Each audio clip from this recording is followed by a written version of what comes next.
하나님 말씀 고린도후서 5장 10절 한 절 보겠습니다. 하나님 말씀 고린도후서 5장 10절 같이 읽겠습니다. 이는 우리가 다 반드시 그리스도의 심판대 앞에 나타나게 되어 각각 선악간에 그 몸으로 행한 것을 따라 받으려 함이라. 아멘. 지난주까지 해서 32장의 죽은 다음의 상태와 죽은 자의 부활에 대해서 살폈습니다. 오늘은 이 웨스트민스터 신앙고백서 마지막 장입니다. 마지막 장 최후의 심판에 대해 살펴보도록 합니다. 1랑 같이 읽겠습니다. 하나님께서는 예수 그리스도로 말미암아 세상을 의로 심판하실 한 날을 정해 놓으셨다. 성부께서는 예수 그리스도에게 모든 심판하는 권세를 주셨다.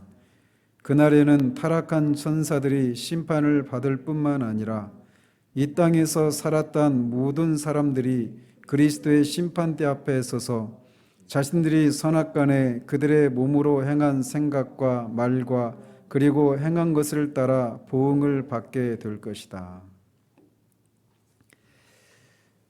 로이 존스는 이 주제에 대해서 이 최후 심판에 대한 교리를 이해하지 못하고 있는 것이 오늘날 교리에 대한 관심이 사라진 중요한 이유라고 진단을 합니다. 만약에 사람들이 이 마지막 심판에 대한 최후의 심판에 대한 진리를 깨닫기만 한다면 이 사람들은 임박한 진노를 피하려고 노력을 할 것입니다. 그런데 그런 것들이 없다는 얘기는 최후 심판에 대한 교리를 이해하지 못하거나 또는 모르기 때문이다라고 하는 결론에 도달할 수밖에 없다라는 거죠. 그렇다면 사람들이 왜 최후의 심판에 대한 교리에 대해서 관심을 가지지 않을까요? 여러 가지 이유가 있을 수 있는데 그 중에 하나는 뭐냐? 이 사람들이 근본적으로 심판에 대한 것들, 그러니까 심판 그 자체를 싫어하기 때문이다라고 말을 할 수 있습니다. 특별히 자유주의 신학에 젖어 있는 사람들은 하나님은 사랑의 하나님이신데 그 하나님이 어떻게 이 심판을 내리실 수 있겠느냐라고 말을 하는 것이죠. 이것은 우리가 수요 기도 때 계속 살핀 것처럼 포로시가 진단하는 것처럼 하나님의 진노의 교리가 오늘날 상실된 그런 교리다라고 말하고 있는 것처럼 하나님의 진노나 하나님의 심판, 최후의 심판 이것도 같은 맥락인데 사랑의 하나님 어떻게 심판을 내리실 수 있느냐? 이건 양립할 수 없다. 이런 것이 오늘날 사람들에게 많이 보편화되어 있는 그런 생각이라는 거죠. 또는 어떤 사람들은 소위 보편 구원론의 입장에 서 있는 사람들 같은 경우는 이 최후의 심판에 대해서 역시 관심을 갖지 않게 됩니다. 결국 모든 사람들이 불신자들도 결국은 어느 정도 형벌의 기간이 지나면 결국은 다 죄사함을 받고 궁극적으로는 다 구원을 받을 것이라는 거예요. 그렇기 때문에 이런 궁극적인 그런 형벌 이런 것은 있을 수가 없다. 이런 생각들을 가지고 있다라는 거죠.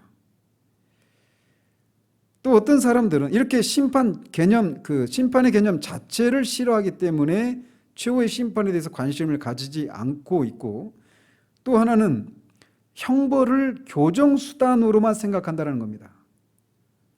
분명히 형벌이 우리가 교도소에서 죄인을 감옥에 가두고 형벌을 가하는 것은 그것을 통해서 교정을 하기 위한 거잖아요. 형벌은 교정을 하기 위한 것이다 라고 하는 생각을 갖고 있다는 거죠. 그런데 최후 심판을 내리면 이제 그거는 형벌만 받지 최후 심판을 통해서 내려진 그 선고에 따라 형벌을 받을 뿐이지 그것을 통해서 어떤 교정이 이루어지고 이런 건 아니잖아요. 그러다 보니까 형벌을 교정의 수단으로만 생각하고 있는 이런 생각들이 최후 심판을 믿지 않게 되는 또는 그것을 관심을 두지 않게 되는 또 다른 이유다라고 로이 존스는 진단을 합니다. 또 하나는 그리스도인들에게도 이런 생각들을 갖는 사람들이 있어요. 뭐냐? 어차피 그리스도인이든 신자든 불신자든 우리가 죽을 때 우리의 영원한 운명이 결정되잖아요.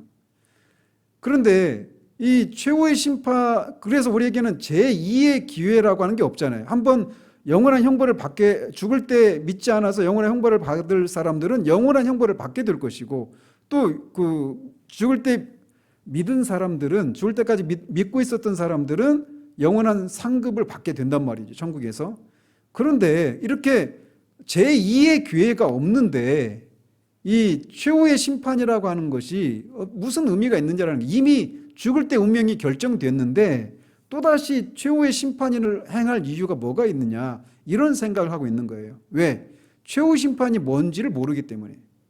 아마 여러분들도 최후의 심판을 생각하면 지금 사람들이 생각하고 있는 이런 생각을 갖고 있는 것으로 생각할 수 있어요. 최후 심판이 뭔가? 최후 심판을 통해서 그때 우리의 영원한 운명이 그때 판결이 난다라고 생각하고 있으면 이런 생각을 하는 겁니다. 근데 최후 심판은 그런 게 아니거든요. 그러면 최후의 심판이, 그럼 성경에서 말하는 최후의 심판은 뭐냐? 이미 내려진 판결을 공개적으로 선언하는 거예요. 그 자리에서 비로소 영원한 그런 운명이 결정되는 것이 아니라 이미 결정된 그 운명을, 그 상태를, 그 이미 선고된 것들을, 판결난 것들을 공개적으로 선언하는 겁니다. 최후 심판은 바로 그런 자리예요. 그러니까 법정에서 하는 것처럼 그런 개념이 아니라는 거죠.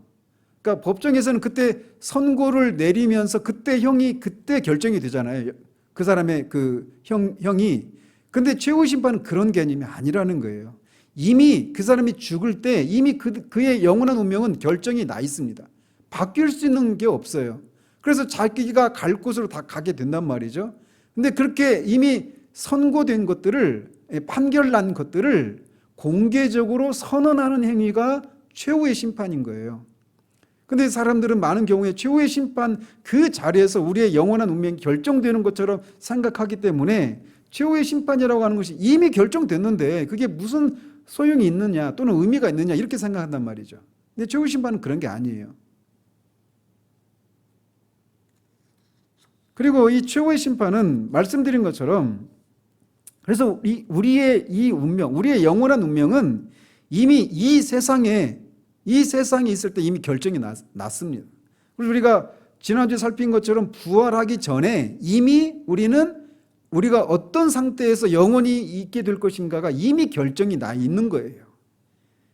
그런데 그것을 구원받을 자들과 멸망한 자들의 운명을 영원하신 재판장이신 하나님이 선포하시는 순간이 최후 심판의 자리인 겁니다. 그리고 말씀드린 것처럼 이것은 공개적인 사건이 될 것입니다. 그래서 공개적인 측면을 강조해야 될 이유가 있는데 뭐냐면, 이 최후의 심판을 아까도 방금 전에도 말씀드린 것처럼 우리가 죽을 때 그때 우리의 영원한 운명이 이미 결정이 나잖아요. 근데 그것이 우리의 최후의 심판인 것처럼 생각한단 말이에요. 근데 최후 심판은 그런 게 아니에요. 최후 심판은 공개적으로 이제 뒤에서 살피겠지만 산자와 죽은 자들, 그 신자와 불신자들 모든 사람들이 공개적으로 모인 자리에서 그 사람이 이미 받고 있는 영원한 상급, 그 사람이 이미 받고 있는 영원한 형벌에 대해서 공개적으로 선언하는 겁니다. 그러니까 이거는 굉장히 무서운 일이기도 하죠. 그죠? 우리가 아무에게도 알려지지 않았던 그런 행위들에 대해서 공개적인 자리에서 공개적으로 다 낱낱이 드러나는 거예요. 그렇게 하시는 이유가 뭐냐? 이건 이제 뒤에서 우리가 2항에서 살필 것입니다. 어쨌든 이 사건은, 최후 심판은 공개적으로 이루어지는 사건입니다. 우리가 개인적으로 죽을 때 우리의 영원한 운명이 결정되잖아요, 이미. 근데 그거는 공개적이지 않죠. 우리는 개인적으로 알지만 다른 사람들은 모르잖아요. 그런데 이 최후의 심판 자리에서는 공개적으로 우리가 영원한 운명이 어떻게 결정됐는가가 공개적으로 다 선언하는 자리가 최후의 심판 자리라는 거예요. 이 차이를 좀 아시겠죠? 그러면 그래서 이 하나님께서 그렇게 심판하실 한 날을 정해 놓으셨다라는 겁니다. 그 사실은 우리가 개인적으로, 우리가 사람들이 사람이 태어나면 죽는 날이 있다. 우리 인생이 영원하지 않고 언젠가는 죽고 끝나는 날이 있다. 이것에 대해서는 믿는 자나 믿지 않는 자나 다 공감하죠. 동의하죠. 그런데 이 세상 역시 그렇다라는 겁니다. 이 세상 역시 이 세상이 영원히 이런 모습으로 그냥 영원히 지속되는 것이 아니라 세상에 끝날이 있다라는 거예요. 그 끝날에 최후의 심판이 있다라는 겁니다. 그 심판을 누가 행하시냐? 성부께서는 예수 그리스도에게 모든 심판하는 권세를 주셨다라고 고백하고 있습니다. 그래서 요한복음 5장 22절 27절에 아버지께서 아무도 심판하지 아니하시고 심판을 다 아들에게 맡기셨으니 또 인자됨으로 말미암아 심판하는 권한을 주셨다, 이렇게 말을 하고 있습니다. 그래서 최후의 심판의 재판장은 이 심판을 하나님의 심판 또는 그리스도의 심판 이렇게 말을 하잖아요. 근데 그 두 가지가 다 맞습니다. 왜? 하나님께서 아들에게 심판하는 권한을 넘겨주셔서 아들 되신 그리스도께서 심판을 행하시는 거예요. 그런데 그 아들은 어떤 아들입니까? 하나님의 아들이신 우리 주 예수 그리스도는 중보자죠. 하나님과 인간 사이 유일한 중보자죠. 인자이십니다. 그러니까 그러니까 사람들로 하여금 사람들이 하나님께서 인간을 심판하시기 때문에 자신들은 그러니까 부당하게 그런 부당한 심판을 받고 있다, 이렇게 항변하지 못하게 하는 거예요. 그 권한을 하나님이 직접 심판하시는 것이 아니라 인자 대신 하나님이시면서 참 사람이신 인자 되신 유일한 중보자 되신 예수 그리스도에게 이 심판의 권한을 넘기셔서 그분이 인간이신 분이 인간을 심판하시기 때문에 그 심판을 받는 사람들이 자신들은 부당하게 심판을 받고 있다, 이렇게 말할 수 없게 하신다라는 거죠. 그래서 심판의 권한을 아들 예수 그리스도에게 모든 심판의 권세를 넘기셨습니다. 그래서 하나님이 심판자이시다 또는 예수 그리스도가 심판자이시다 이렇게 다 말할 수 있는 거예요. 그 위임을 했기 때문에. 우리가 위임을 하면 위임장을 받아서 그 권한을 행사하는 사람이 그걸 하고 있지만 그 맡긴 사람이 하는 것이 똑같은 행위가 되는 거잖아요. 그런 것과 같은 효과가 있는 것이죠. 또 누가 심판을 받는가? 첫 번째는 그날에는 타락한 천사들이 심판을 받는다라고 말을 하고 있습니다. 타락한 천사들이라고 하니까 타락한 천사가 아닌 또 다른 천사들이 있겠죠. 성경은 그런 천사들을 선한 천사들 이렇게 말을 해요. 그래서 천사들도 선한 천사들이 있고 타락한 천사들이 있어요. 마귀를 쫓아서 같이 반역을 일으킨 타락한 천사들은 심판을 받는다라고 말을 하고 있습니다. 최후의 심판 때 이 심판이 있게 되는 거예요. 또 선한 천사들에 대한 심판 얘기는 성경에 없습니다. 그래서 첫 번째 심판의 대상은 타락한 천사들이 될 것이 이렇게 말을 하고 있어요.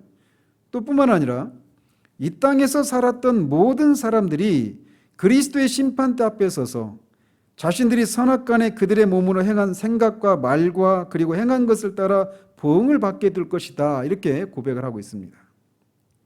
그래서 심판을 받는 사람은 이 땅에서 살았던 모든 사람들이니까 여기에는 불신자만 해당되는 것이 아니다라는 것을 말해주고 있는 겁니다. 신자도 심판을 받습니다. 신자도 심판을 받아요. 신자도 심판을 받고 불신자도 심판을 받아요. 이 공개적인 자리에서 말이에요. 그래서 우리가 지난번에 살핀 것처럼 주님이 재림하실 때 그때 당시에 살아있던 사람 그리고 이미 죽었던 신자와 불신자 이 모든 사람들이 그때 그 살아있던 사람들은 또 살아있는 사람대로, 죽은 사람들은 신자는 생명의 부활로, 죽은 자들은 사망의 부활로 다 부활을 해요. 그래서 영원한 천국과 영원한 지옥에서 영원토록 지내기에 합당한 그런 몸들을 각자 다 입죠. 그래서 모든 사람들이 다 그렇게 그 몸을 입게 됩니다. 그래서 그리스도가 오실 때 살아있었던 사람들은 이미 죽은 신자들과 같이 그리스도와 같은 그런 부활의 몸을 입게 될 것이에요. 그리고 그때 살아있었던 불신자들도 이미 죽은 불신자들이 입게 될 영원한 지옥에서 받게 될 그런 그 형벌을 받기에 합당한 그런 추한 몸을, 비참한 몸을 입게 될 것입니다. 그런 몸으로 변화될 것이에요.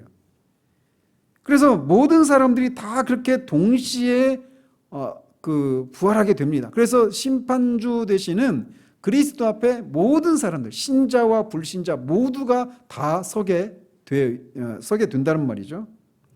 그러면서 그렇게 섰을 때 선악간에 그들의 몸으로 행한 생각과 말과 행위들에 대해서 심판을 받는다라고 말하고 있습니다.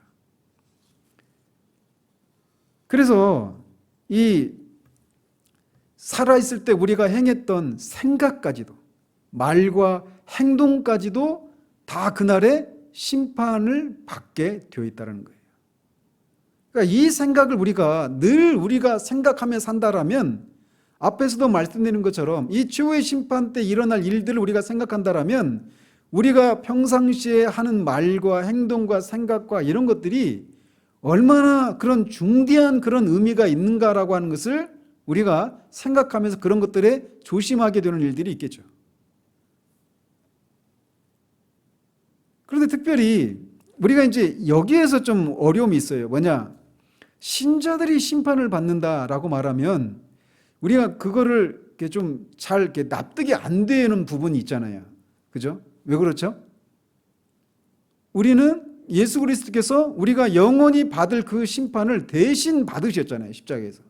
그러니까 우리는 더 이상 그리스도 안에 있는 자들에게는, 무릇 예수 그리스도 안에 있는 자들에게는 정죄함이 결코 없단 말이에요.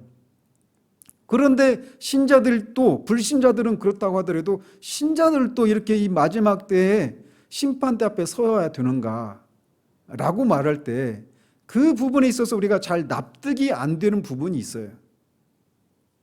그런데 성경을 보면 신자들이 받게 되는 특별한 심판이 있다라고 말을 하고 있다는 겁니다. 그래서 신자들이 그때 만약에 이 뒤에 있는 2장에서 다루고 있는 것과 이제 다 연관이 되어 있는데, 최후 심판을 행하는 궁극적인 목적은 뭐냐면 하나님의 영광을 드러내는 거예요. 하나님의 영광을 공개적으로 선언하고 드러내시기 위한 것이 최후의 심판의 목적인데, 신자들의 경우에 신자들은 분명히 예수 그리스도의 신자들도 분명히 불신자들과 같이 분명히 생각으로나 말로나 행동으로 분명히 어떤 죄를 지었잖아요. 그런데도 신자들은 영원한 생명을 얻고 영원한 복락을 누려요. 그리고 불신자들은 그런 것 때문에 영원한 형벌을 받아요. 그러면서 그런 걸 통해서 그것을 공개적으로 드러내면서 신자들이 그런 영원한, 그렇게 생각으로 말로 행동으로 그런 죄를 지었음에도 불구하고 영원한 생명을 받는 것이 무엇에 근거하고 있는 것이라고 하는 것을 드러내느냐면 하나님의 전적인 은혜요, 하나님의 전적인 자비하심의 결과 때문이다 라고 하는 것을 드러내는 겁니다. 공개적인 자리에서. 그래서 하나님의 자비의 영광을 드러내기 위한 것이 신자들을 향한 신자들이 최후 심판대 앞에 서게 되는 첫 번째 궁극적인 목적이에요. 그런데 그건 말고 특별히 성경은 신자들이 이 최후의 심판대 앞에서 신자들이 받는 특별한 심판이 있다라고 하는 것을 말해줍니다. 이제 신학자마다 이 심판이 최후의 심판 때 일어날 일이냐 아니면 다른 때 일어날 일이냐에 따라서는 어떤 의견이 좀 분분하긴 하지만 공개적인 자리에서 그런 일이 일어날 거예요. 그 중에 하나가 뭐냐면 그 최후의 심판을 통해서 영원한 형벌이 결정되는 건 이미 우리가 죽을 때 결정됐다 그랬잖아요. 그 판결이 난 것을 공개적으로 선언하는 자리가 최후의 심판 자리예요. 근데 그럴 때 거기에서 또 어떤 일이 일어나느냐면 우리가 주님 안에서 행했던 그런 모든 행위들에 대해서 하나님께서 상급을 베푸시는 그런 자리가 또 최후의 심판 자리이기도 합니다. 그래서 이 고린도전서 3장 13절에 보면 각 사람의 공력이 나타날 터인데 그날이 공적을 밝힐 것이다. 이렇게 말을 하고 있어요. 우리가 하나님의 이 심판대 앞에서 두려움 없이 설 수 있는 것은 오직 하나밖에 없습니다. 이유가 뭐예요? 예수 그리스도의 보혈의 공로. 그것 이외에는 이 두려운 심판대 앞에서 우리가 두려움으로 서지 않을 수 있는 유일한 근거는 그것밖에 없어요. 그런데 그런 의미의 공적이 아니라 하나님 앞에 영원한 심판을 받는, 영원한 형벌을 받느냐, 영원한 상급을 받느냐를 결정해주는 그런 의미의 공적을 말하는 게 아니라 그런 것이 아닌 다른 의미의 공적을 밝히는 날이 있다라고 말을 하고 있단 말이에요, 성경은. 그래서 이 고린도전서 3장에 보면 나무나 풀이나 짚으로 그 공적을 세운 것들은 그 불에 다 없어진다라는 거예요. 그런데 그렇게 나무나 풀과 짚은 모두 타버리는데 타버림에도 불구하고 자신은 구원받되 불 가운데서 받은 것 같으리라 라고 하는 말씀이 있어요. 고린도전서 3장 15절에 보면. 그러니까 여기서 말하는 것은, 그러니까 자신은 구원받되 불 가운데서 받은 것 같다라고 하는 이런 말씀을 통해서 뭘 말하고 있느냐면, 구원은 받았어요. 구원은 받았는데 상급과 관련해서 나무나 풀과 집과 같은 그런 공적밖에 쌓은 사람이 없어서 구원은 받기는 하는데 불 가운데 타다가만 그 장작을 꺼낸 것 같이 그렇게 부끄러운 구원을 받는다, 이런 말씀을 하고 있단 말이죠. 그래서 신자들 안에도 분명하게 영원한 그런 새하늘과 새 땅에서 영원히 주님과 영원한 복락을 누린다라고 하는 면에서는 같지만 그 상급을 누리는 데 있어서는 차이가 있다라고 성경이 말한다라는 거예요. 그런데 우리는 여기서 이제 딜레마에 빠지죠. 어떻게 사람마다 그런 상급의 차이가 있는데 그 적은 상급을 누리는 사람과 많은 상급을 누리는 사람 사이에 우리가 이 땅에서는 어떤 위화감도 있고 막 그런 게 있잖아요. 근데 거기는 그게 없다라고 말하거든요. 그게 죄가 없는 곳의 그 차이겠죠. 그런 게. 그런데 어쨌든 성경은 분명하게 신자여서 똑같이 구원을 받긴 하는데 어떤 신자들은 그 마지막 날에 공적이 다 불에 타버려서 불에 타다가 만 상태로 구원받은 것 같은 그런 구원을 받는 사람도 있다라고 말을 하고 있어요. 그래서 또 고린도 후서 5장 19절에 보면 이는 우리가 다 반드시 그리스도 10장 우리가 오늘 읽었던 10절에 보면 우리가 다 반드시 그리스도의 심판대 앞에 나타나게 되어 각각 선악간에 그 몸으로 행한 것을 따라 받으려 함이라, 이렇게 말하고 있어요. 근데 이 편지를 받고 있는 사람들은 누굽니까? 고린도 교인이잖아요. 이 사도는 이 사람들이 성도라고 말을 하고 있어요.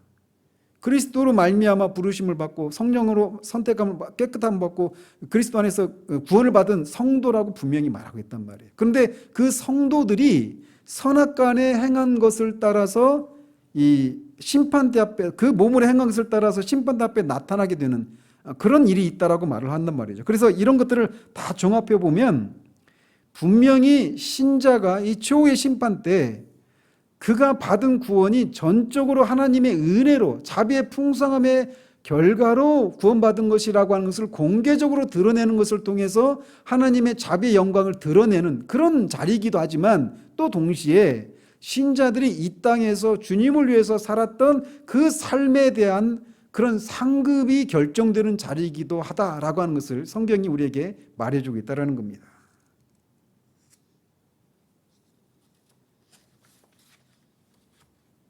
이렇게 1장에서 고백하고 있는 것은 주님이 하나님께서 그리스도를 통해서 이 타락한 천사와 신자와 불신자들이 그들의 몸으로 행한 생각과 말과 행동에 대해서 선악간에 심판을 하는 날이 있게 된다라고 말하고 있어요. 그리고 거듭 말씀드리지만 이거는 그때 그들의 영원한 운명이 그때 거기서 결정되는 것이 아니라 이미 결정되어서 결정된 것을 공개적으로 선언하는 자리가 최후의 심판의 자리다. 그런데 특별히 신자들에게는 상급과 관련된 그런 심판이 있다라고 하는 것을 성경이 우리에게 말해주겠다라는 겁니다. 자, 2항을 보십시다. 같이 읽습니다. 하나님께서 이날을 정하신 목적은 택함받은 자들을 영원히 구원하여 그의 자비의 영광을 나타내며 사악하고 불순종하는 버림받은 자들을 정죄하여 그의 공의의 영광을 나타내시기 위함이다. 그때로부터 의인은 영원한 생명에 이르게 되며 주님의 임재로부터 오는 충만한 기쁨과 유쾌함을 얻게 될 것이다. 그러나 하나님을 알지 못하고 예수 그리스도의 복음에 순종하지 않은 악인은 영원한 고통에 던져져 주님의 임재와 그의 능력의 영광으로부터 오는 영원한 파멸로 형벌을 받게 될 것이다. 그래서 최후 심판의 목적은 한마디로 하나님의 영광을 위한 겁니다. 그래서 공개적으로 그렇게 신자와 불신자들을 심판하시는 것을 통해서 신자들의 경우에는 그들의 구원이 전적으로 하나님의 은혜와 자비의 결과로 주어진 것이다라고 하는 것을 드러내서 하나님의 자비의 영광을 드러내기 위해서 최후의 심판이 반드시 있게 되는 거예요. 마찬가지로 불신자들의 경우에도 그들이 믿지 않고 그들이 살았던 그 삶의 결과에 대해서 그들의 행위에 합당한 그런 형벌을 받고 있다라고 하는 것을 공개적으로 드러내시는 것을 통해서 하나님의 공의를 공개적으로 드러내는 사건이 최후의 심판의 자리인 겁니다. 그래서 신자들은 하나님의 자비의 영광이, 불신자들에게는 하나님의 공의의 영광이 공개적으로 드러나는 자리가 최후의 심판의 자리입니다. 이 최후의 심판의 목적은 바로 이렇게 하나님의 영광을 목적으로 하고 있다는 것입니다. 그리고 그 결과 어떤 일이 일어나느냐? 신자는 그때로부터 의인은 영원한 생명에 이르게 되고 주님의 임재로부터 오는 충만한 기쁨과 유쾌함을 얻게 될 것이다. 이렇게 말을 하고 있어요. 여기서는 이제 이 웨스트민스터 신앙 고백서 안에서는 새 하늘과 새 땅 또는 천년 왕국 이런 것들을 다루고 있지는 않습니다. 미리 말씀드리면 그런 것도 다루려고 했는데 어차피 다음 주부터 요한계시록을 또 이제 하기 시작하니까 거기에서 더 상세히 다루게 될 것 같아서 제가 여기서는 생략을 합니다. 또 실제로 웨스트민스터 신앙 고백서에서 또 그걸 다루고 있지 않아요. 그런 내용들은 이제 요한계시록 하면서 더 구체적으로 살펴보도록 하고요. 어쨌든 그 신자들이 그 영원한 그런 생명에 이르게 되고 주님의 임재로부터 오는 그런 충만한 기쁨과 유쾌함을 얻게 된다는 거예요. 근데 여기에서 이 문장에서 여러분이 어떤 질문이 하나 생기지 않아요? 자, 여러분은 예수 그리스도를 믿으면 어떻게 되죠, 우리가? 예수 그리스도를 믿게 되면 일어나는 일들이 뭡니까? 가장 먼저는 뭐예요? 우리가 죄 용서받죠. 그죠? 죄 용서를 받아요. 가장 먼저 일어나는 건 죄 용서를 받는 거예요. 그리고 죄 용서에서 끝나는 게 아니죠. 칭의는 어디까지 가는 거예요? 의롭다함을 받는 것은 용서를 받는 거 넘어서죠. 마치 우리가 하나님 앞에 율법을 다 지켜 행한 사람처럼 여겨주시는 거예요. 그게 의롭다함을 받는 거예요. 죄 용서를 받고 의롭다함을 받습니다. 그리고 또 어떻게 일어나요? 무슨 일이 일어나요? 그러니까 동시에 일어나는 일들이에요, 다. 그리고 또 어떤 일이 일어나요? 우리가 거듭나죠. 그죠? 거듭나서 새 생명을 받아요. 그 새 생명이 뭐예요? 우리가 예수 그리스도를 믿으면 새 생명을 받잖아요. 요한복음 3장 16절에 뭐라고 말하고 있습니까? 하나님이 세상을 이처럼 사랑하사 독생자를 주셨으니 이는 그를 믿는 자마다 멸망하지 않고 뭘 얻게 하려 하심이라? 영생을 얻게 하려 하심이라. 그러면 예수 그리스도를 믿는 순간 우리가 영생을 얻습니까? 아니면 이 문장처럼 그때로부터 의인은 영원한 생명에 이르게 되며라고 말하는 그 나중에 영생을 받게 됩니까?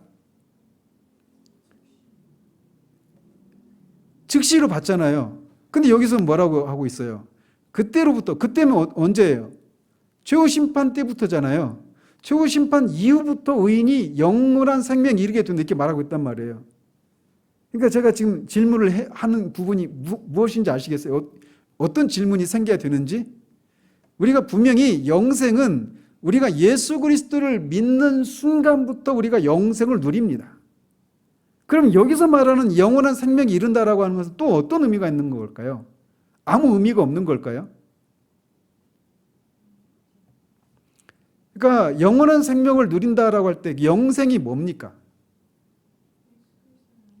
그렇죠. 요한복음 17장 3절에 있는 것처럼 영생은 유일하신 참 하나님과 그가 보내신 예수 그리스도를 뭐라고요? 아는 것이다라고 말하는 거예요. 그러니까 예수 그리스도를 믿는 순간 우리는 예수 그리스도를 개인적으로 알게 되죠. 개인적으로 알고 하나님도 개인적으로 알고 우리가 이를 인격적으로 안다 이렇게 표현하기도 하잖아요. 개인적으로 아는 거예요. 하나님의 인격이신 하나님과 인격체인 우리가 그렇게 개인적으로 인격적으로 아는 겁니다. 그게 영생을 얻는 거예요. 하나님에 대한 교리를 알고 예수 그리스도에 대한 교리를 아는 게 아니라 그 교리를 통해서 그 교리가 가리키고 있는 하나님 예수 그리스도를 아는 거예요. 개인적으로 인격적으로 아는 거. 그게 구원받는 거고 그게 영생을 얻는 거란 말이에요. 그리고 그 일은 우리가 이 땅에서 예수 그리스도를 믿는 순간부터 시작이 되는 거예요. 그러니까 영생은 이미 이 땅에서부터 시작되는 겁니다. 그 영생을 우리가 누리고 있다라고 하는 그 표가 뭐라고 그랬어요?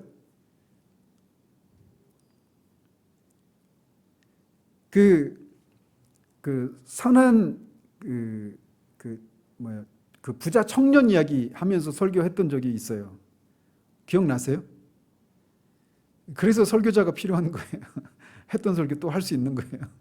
자꾸 잊어먹어 주니까. 거기서도 부자 청년이 예수님께 와가지고 뭘 요구했죠? 예수님께 어떻게 하면 내가 영생을 얻을 수 있습니까? 물었잖아요. 그죠? 그러니까 이 부자 청년은 자기가 영생이 없다라고 하는 것을 알고 있었던 거예요. 근데 그 청년은 그냥 불량한 삶을 살고 부도덕하고 비인륜적인 그런 삶을 살았던 청년이 아니에요. 어려서부터 그런 계명을 지켰다라고 말했고 주님은 그를 막 사랑스럽게 바라보셨단 말이에요. 그러니까 경건의 모양은 있었어요. 분명히.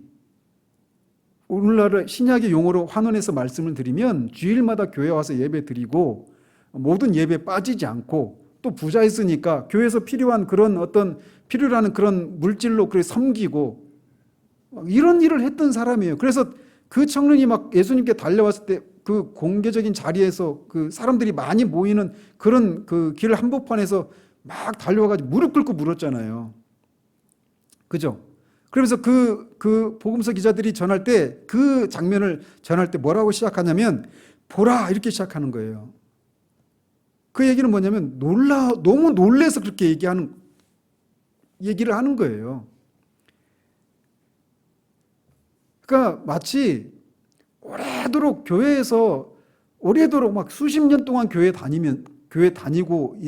다녔던 어려서부터 교회를 다니고 사회적으로도 성공하고 아주 모범적인 그런 신앙생활을 했던 사람이란 말이에요. 근데 그 사람이 막 달려와가지고 대뜸 묻는 질문이 어떻게 하면 영생을 얻을 수 있습니까? 이렇게 물었단 말이에요.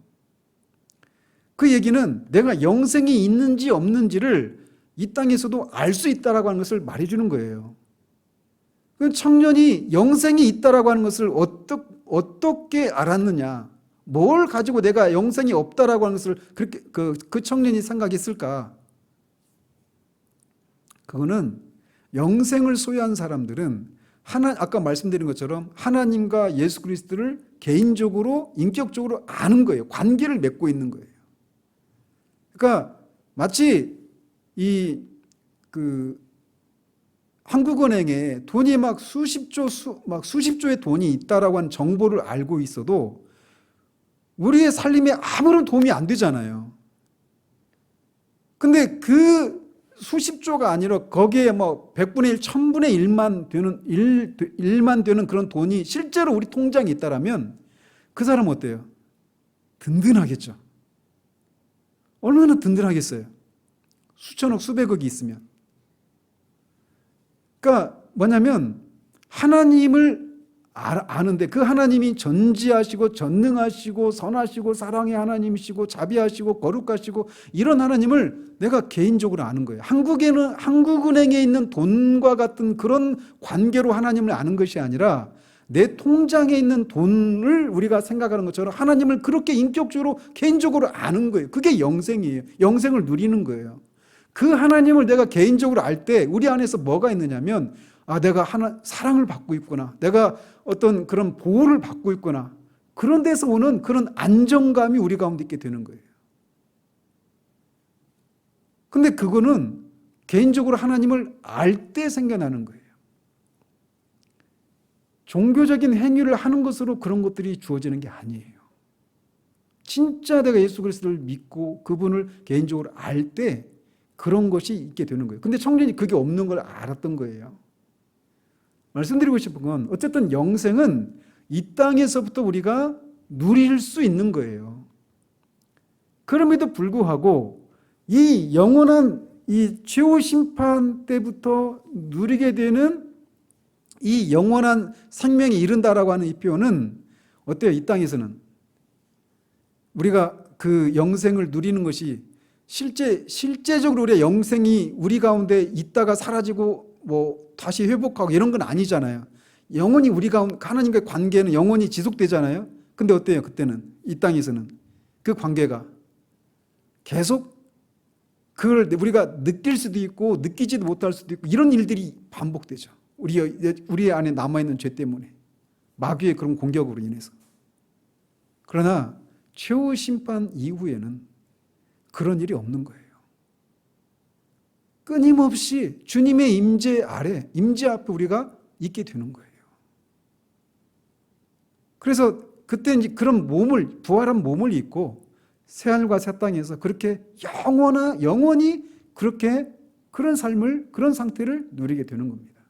그리고 그것은 우리가 이 땅에서 다 우리가 경험한 것에 근거해서 우리가 나중에 경험할 것들을 그렇게 생각하는 경향들이 있잖아요.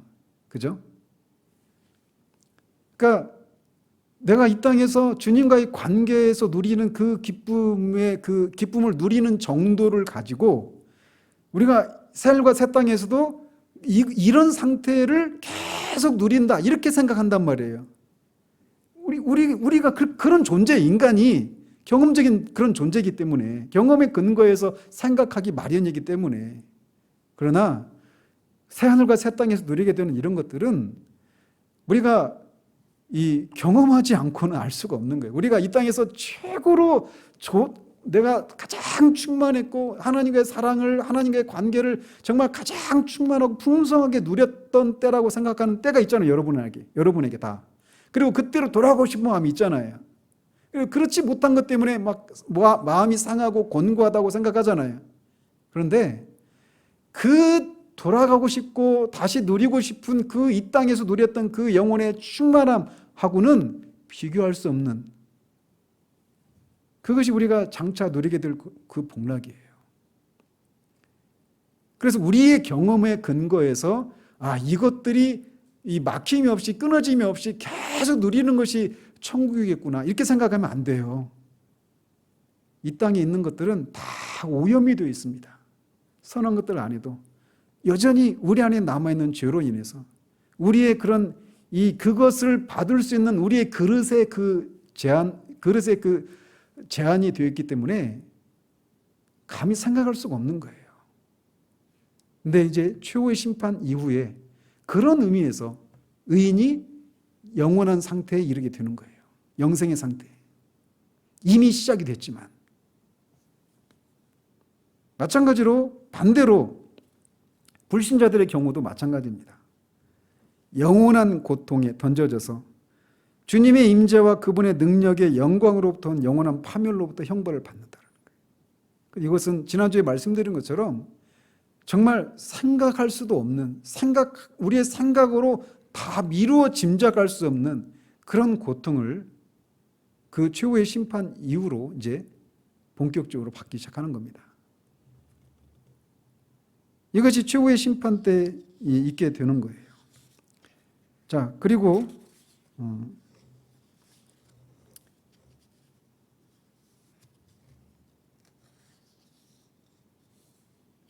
그 마지막 사망 같이 한번 보겠습니다. 사망 같이 읽습니다.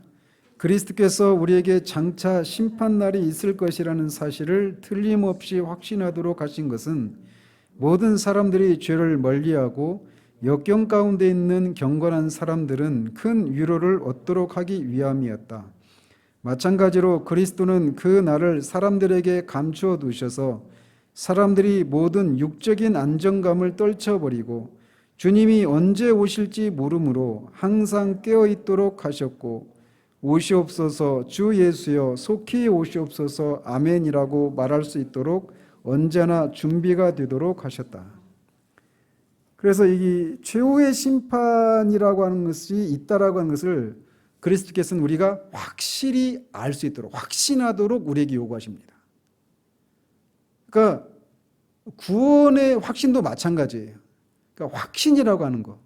그러니까 확신이라고 하는 것은 구원과 관련해서 구원의 확신이 있으면 구원받고 확신이 없으면 구원받지 못합니까? 그건 아니에요. 구원받고 안 받고를 결정하는 건 아닙니다. 확신이라고 하는 건. 구원 확신이 없는 사람도 구원받을 수 있어요.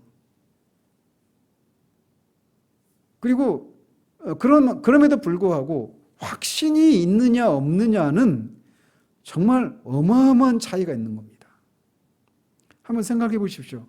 예수 그리스도를 믿고 평생을 살았는데 수십 년을 신앙생활을 했는데 한 번도 내가 구원받은 사람인지 아닌지도 모른 채 끊임없이 어떤 때는 구원받은 것 같고 어떤 때는 구원받지 못한 것 같고 그렇게 노심초사하면서 늘 그렇게 불안해하고 두려움 가운데 있는 사람과 내가 구원받은 사람이 분명하다라고 하는 것을 확신하는 가운데서 그렇게 말씀드린 것처럼 하나님과 예수 그리스도를 인격적으로 개인적으로 알고 그분과 교제를 나누고 그분의 인도하심과 보호하심을 받는다라고 하는 것을 확신하면서 사는 사람의 그 삶의 질의 차이는 비교할 수가 없을 정도로 큰 차이예요.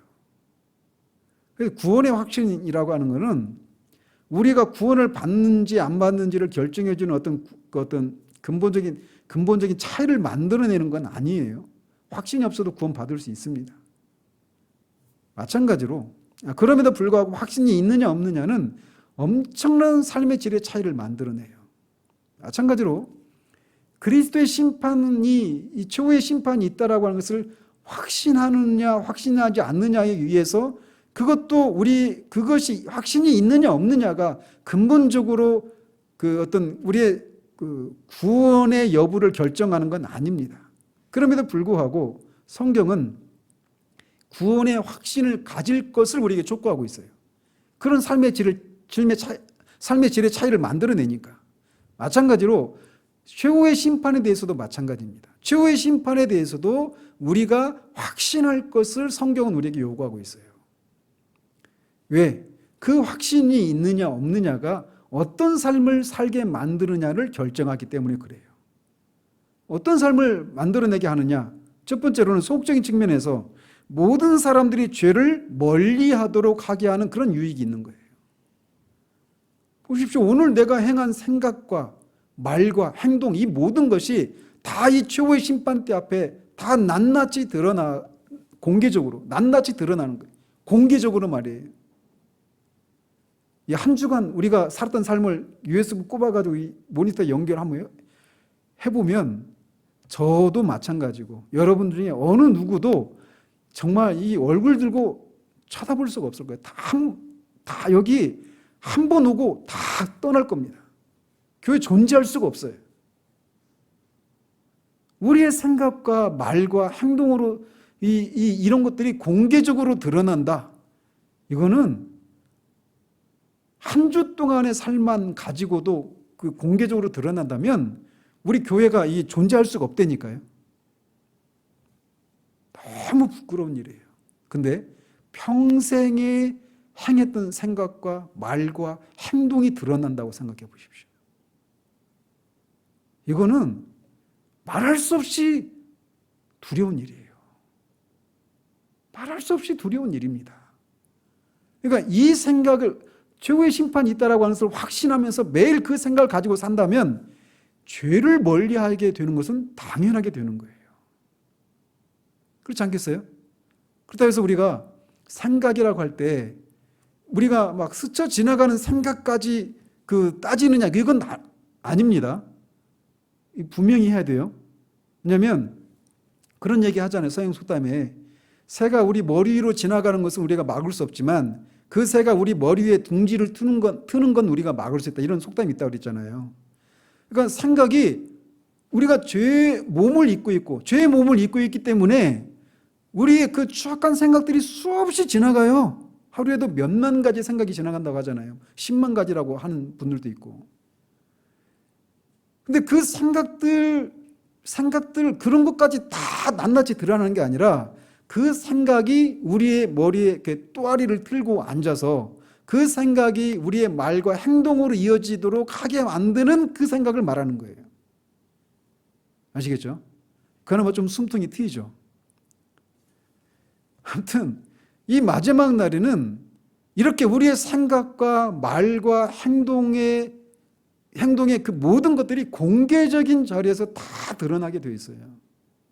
그러니까 이것을 우리가 날마다 생각한다면 우리는 생각이나 말이나 행동에 있어서 얼마나 주의하면서 살게 되겠습니까? 그런 목적으로 이 최후의 심판이 있다라고 하는 것을 확신하도록 하신 거예요. 또 하나, 역경 가운데 있는 경건한 사람들은 큰 위로를 얻도록 하기 위함이었다는 겁니다. 이 땅에서 무릇 그리스도 안에서 경건하게 살고자 하는 자들은 박해를 받게 되어 있다라고 말을 하고 있어요. 그래서 그리스도를 믿으면, 제대로 믿으면 반드시 박해를 받게 되어 있습니다. 그런데 그런 박해를 받는 가운데 있는 사람들에게 최후의 심판이 있다라고 하는 것은 말할 수 없는 위로입니다.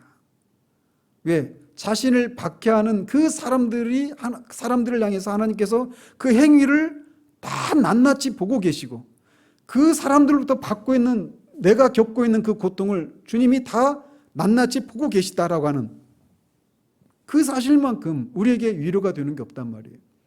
그거를 집중적으로 기록하고 있는 성경이 어떤 것입니까? 이 최후의 심판이 있다라고 하는 것을 알도록 해서 성도들, 신자들로 하여금 그 역경 가운데서, 고난 가운데서 위로를 받을 수 있도록 하기 위해서 쓰여진 책이 뭐예요? 요한계시록이에요. 요한계시록. 그러니까 요한계시록을 읽으면 어떤 효과가 나야 되는 거예요?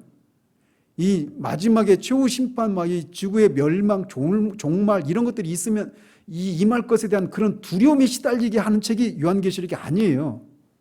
근데 많은 사람들이 요한계시록 하면 이 마지막 최후 심판, 세계 3차 세계대전, 핵전쟁 막 하면서 지금 바이러스 공포에 시달리고 있잖아요. 제가 지금 시기가 다음 주에 하겠지만 이 시기가 그런 시기예요. 지금 우리가 살고 있는 때가. 그러니까 요한계시록을 잘못 읽고 잘못 이해하기 때문에 요한계시록을 읽으면서 두려워하는 거예요. 요한계시를 읽으면 두려움이 다 사라지느냐? 경건한 두려움은 있죠, 분명히. 그런데 성도들로 하여금 위로를 받게 하기 위한 것이 요한계시록의 1차적인 목적이에요. 궁극적인 목적이에요. 그런데 다음 주에 이제 살펴가기 시작하고요. 어쨌든 최후의 심판이 있다라고 하는 것은 역경 가운데 있는 신자들로 하여금 인내하게 하고 위로를 받게 하는, 격려해주는 그런 목적이 있는 거예요. 만약에 최후 심판이 없다면 이 땅에서 불의를 행하는 사람들이 지금 형통하고 있는데, 시편 72편이 그런 시편이잖아요. 그죠? 이 땅에서 그들이 원하는 대로, 원하는 그 이상의 소득을 얻고 고난도 없고 죽을 때도 편안히 죽는 거예요. 근데 그런 거 보면서 나는 그 주님 앞에서 어떻게 하든지 경건한 삶을 살려고 날마다 노심초사하고 분투하면서 사는데 이게 다 무슨 소용이 있어? 이런 생각이 드는 거잖아요. 그래서 실족할 뻔했다고 하잖아요. 그런데 최후 심판이 있는 거예요. 그래서 우리가 이 땅을 삶을 살아가면서 신자가 주님을 인해서 이런저런 고난과 박해와 어려움들을 견딜 수 있게 만드는 것이 최후 심판이 있다라고 하는 거예요. 이게 끝이 아니라는 거예요. 보이는 것이 전부가 아니라는 거예요.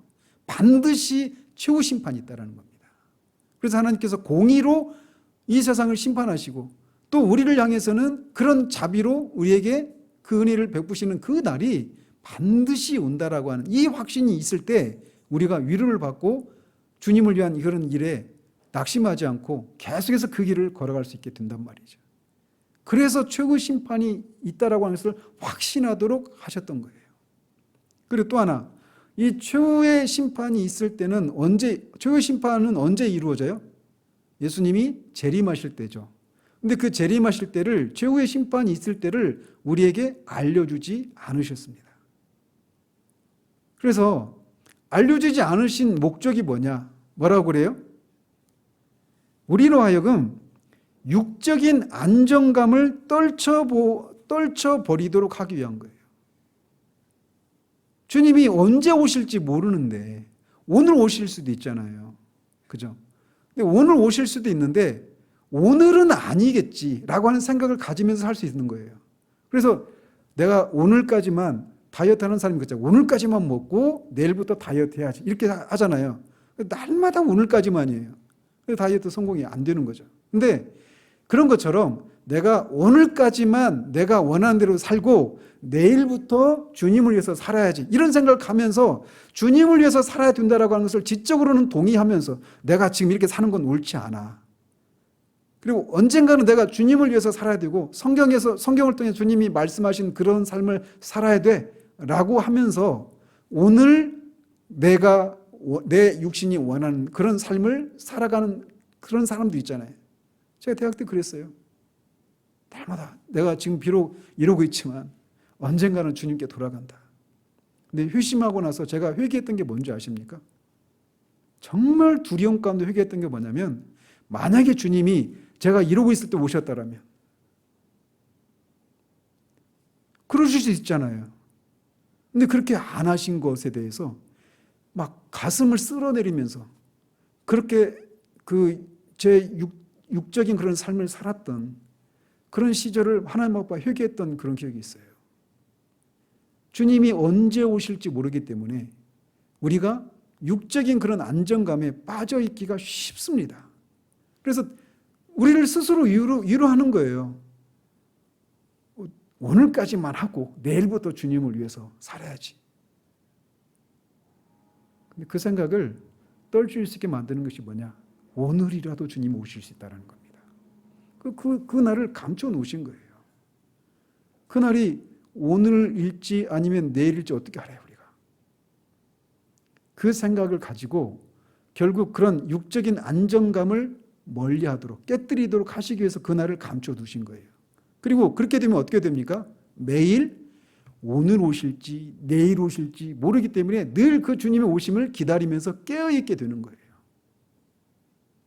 근데 우리가 그런 생각들을 하지 못한다는 얘기는 뭡니까? 우리가 그만큼 잠들어 있다는 거예요. 그리고 주님의 오심에 대해서 이 최후 심판에 대해서 많이 생각하지 않고 있는 삶을 살고 있다라고 하는 것을 말해주는 거예요. 그러니까 우리의 삶을 이 최후의 심판 그리고 그 이후에 이어지는 그 영혼에 잇대어서 오늘 이 시간 속에서 일어난 일들을 생각하지 못하고 그냥 마치 시간 세계 속에서 일어나는 이 일이 전부인 것처럼 거기에 모든 마음과 에너지를 다 쏟아버리면서 살고 있으니까 점점 그 주님의 오심에 대해서 무뎌진 그런 삶을 살게 되는 것이죠. 그런데 주님이 그 날들을 감추어 두심으로 인해서 우리로 하여금 깨어 있을 수 있도록 하셨다라는 것입니다. 그리고 마지막으로 아멘 주 예수여 속히 오시옵소서라고 하는 그런 마음으로 언제나 준비가 되도록 하시기 위해서 이렇게 해 주셨다는 겁니다. 저는 요한계시록 다음 주부터 하겠지만 요한계시록을 읽으면서 제 안에 그 확연한 회심 전과 회심 전에도 요한계시록을 읽고 회심 후에도 요한계시록을 읽었는데 그 전과 후가 회심 전과 후가 요한계시록을 접하는 제 마음에서 완전히 정말 확연하게 달라지는 그런 경험들이랄까요? 그런 것들이 제 안에 있었던 걸 봐요. 회심하기 전에 그 요한계시록 읽었을 때는 정말 두려웠습니다. 무서웠습니다. 사도 요한이 그러잖아요. 맨 마지막에 아멘 주 예수여 속히 오시옵소서 이렇게 기도하잖아요. 그렇게 하면서 마치잖아요. 만약에 회심하기 전에 그 기도가 성취됐다면 어떻게 됐을까? 이 생각을 읽으면서 요한계시를 읽는데 너무너무 두려운 거예요. 나는 아직 회심하지 않았는데 주님이 오셔버리면 어떻게 하지? 이 생각이 저를 잠 못 들게 하더라고요. 근데 회심을 한 후에 아멘 주 예수에 오시옵소서 그게 저한테 아멘으로 다가오더라고요. 정말 주님이 속히 오시기를. 왜 주님이 오시기를 기다려야 되는가? 궁극적인 목적이 뭐예요?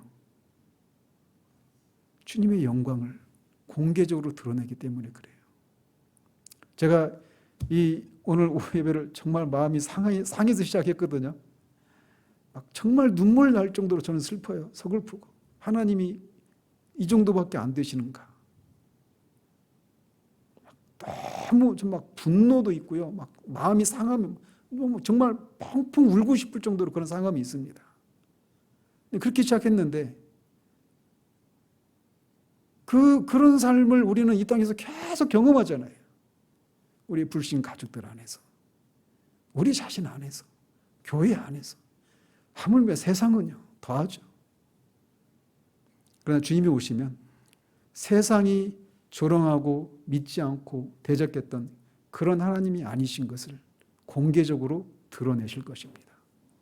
그리고 우리가 믿고 있었던, 그래서 세상으로 하여금 우리로 하여금 미련한 사람들이라고 하는, 이상한 사람들이라고 그런 평가를 받았던 것들이 잘못된 평가라고 하는 것을 공개적으로 드러내실 거예요.